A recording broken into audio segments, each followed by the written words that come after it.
What's up guys, ArchAngel Manga here, and today's review is going to be The Garden of Words by Makoto Shinkai.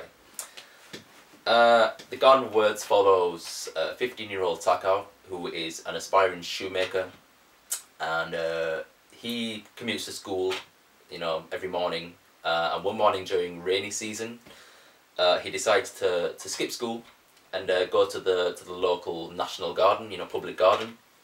Sits down under like a wooden canopy, just to basically sketch shoe designs because he's obsessed with shoes, and he believes it's just like an art craft.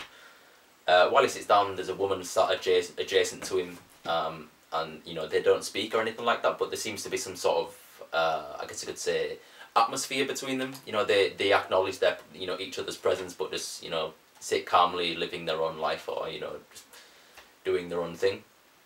The woman stands up to leave and bids him farewell with a tanka or a poem. The tanka reads, "A faint clap of thunder, clouded skies, perhaps rain comes. If so, will you stay here with me?" Now that sets the tone for the entire film. That basically is the I guess you could say the title piece. The one memorable quote from the film, because it really does set the standard for what this film is about. Obviously he's puzzled by this. An older but attractive woman, acknowledges him and bids him farewell in such an unusual and odd way. So he's intrigued by it. So he keeps going back to this one place every time it rains to sketch his shoe designs in hopes of seeing her. And each time he goes back, he does. So over time, because this is just a recurring thing that goes on. He goes to the park, he goes to sketch his shoe designs, and the woman is always there, but she's always sat there drinking beer or eating excessive amounts of chocolate. So she's she's kind of she's kind of odd, but he's intrigued by her, and she's also intrigued by him. And over time, they start breaking down the barriers, breaking the ice, conversating with each other, and slowly get to know each other on like a mutual platonic in a mutual and platonic way. So yeah, this is only happening during rainy season, and the more they get to know each other, the more closer to they get. Takao opens up to her, but she doesn't really tell him much about herself, and she remains kind of reserved and aloof, which kind of adds to the mystique and interest about her, and that's obviously why Takao finds himself attached to her. Because she's an older woman, she's very attractive, and he wants to know more about her, but he's young and inexperienced and naive.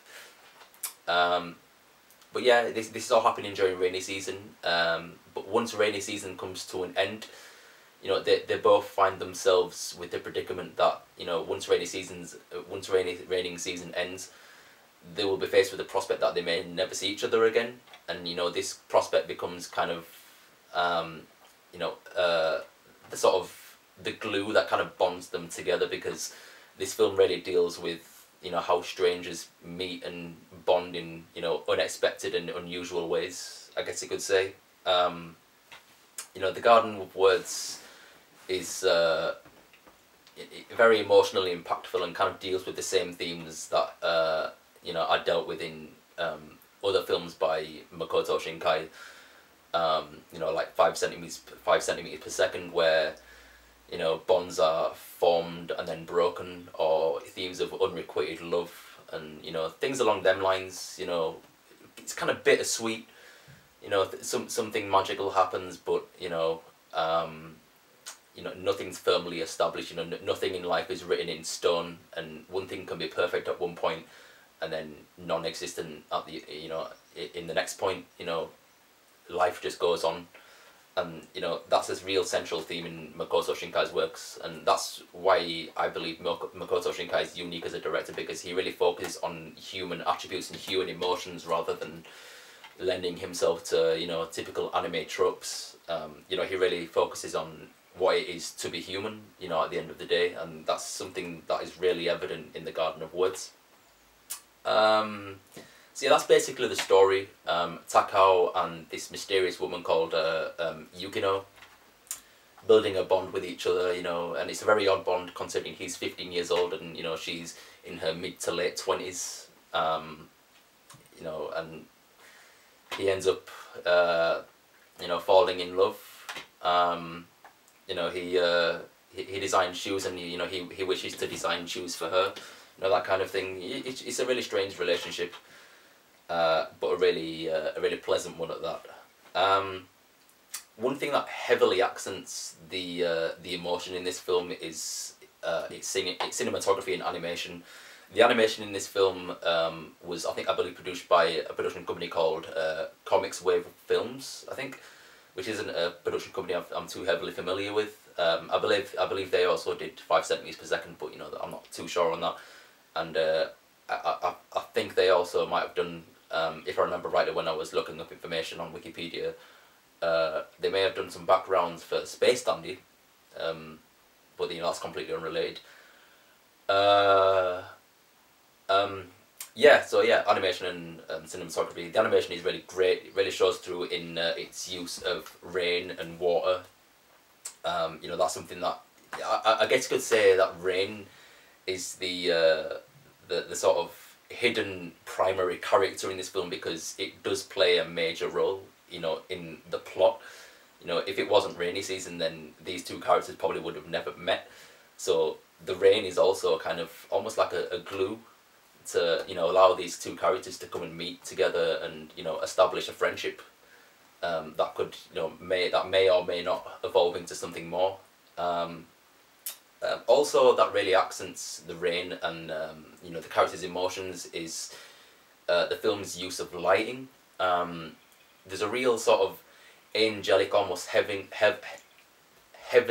use of lighting in a lot of the scenes in this film, where, you know, the sun will be setting and you know, beams of light will dash across, you know, the water, and you know, you'll be able to see almost like the humidity in the atmosphere. You know, that's just how brilliant the animation is and the cinematography, and the lighting really accents the mood of the characters, because even though the film is very heavily you know, emotionally impactful, the emotion is, you know, very muted, and you know, both characters at times can feel reserved and, you know, kind of locked in their own shells, because, you know, they both have their boundaries and, you know, their wounds or scars, you know, from just living life.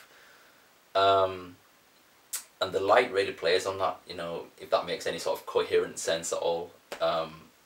You know, the light almost acts as sort of a breach to these barriers, you know, allowing these two characters to kind of open up. You know, I guess you could say that the light is symbolic of these people opening up to each other. And the rain, you know, like I said, is kind of like a glue, you know, that kind of thing. You know, it's, I don't know, I'm just, this is just how I've interpreted these as messages, you know, in the film itself. But yeah, animation wise, this film is just a masterpiece. I gave this a 10 out of 10 because I actually didn't expect it to be as good as I had hoped. I refrained from watching any trailers prior to watching the film, which was probably the best thing. And it's not, you know, I don't think great animation makes a perfect film. You know, it's a amalgamation of different, you know, factors. Obviously, you know, great characters, you know, which are brilliantly developed, very interesting but simple plot, you know, really interesting use of, you know, cinematography, you know, this very dynamic cinematography, and obviously excellent animation, a very, you know, very nice musical score. You know, all these are contributing factors that just make this film perfect for me. But like I said, you know, I hadn't expected anything too great of the film, and one of the main reasons for that was the fact that its running time is only 46 minutes, and, you know, I never really thought that 46 minutes would have been enough time to really establish characters, develop them, and then, you know, give them, like, you know, any sort of, like, you know, conclusion or evaluation, you know, towards the end of the film. But it just, I couldn't have enjoyed it any more if the film was longer. You know, it wouldn't really made any difference, because the film did just that. It established the characters, developed them, and, you know, gave them conclusion.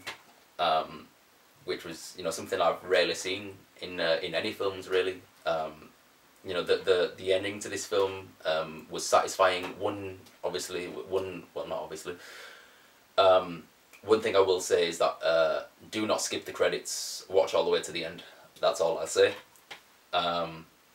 But yeah, The Garden of Words, Makoto Shinkai, brilliant film, dealing with themes, you know, such as I guess you could say isolation,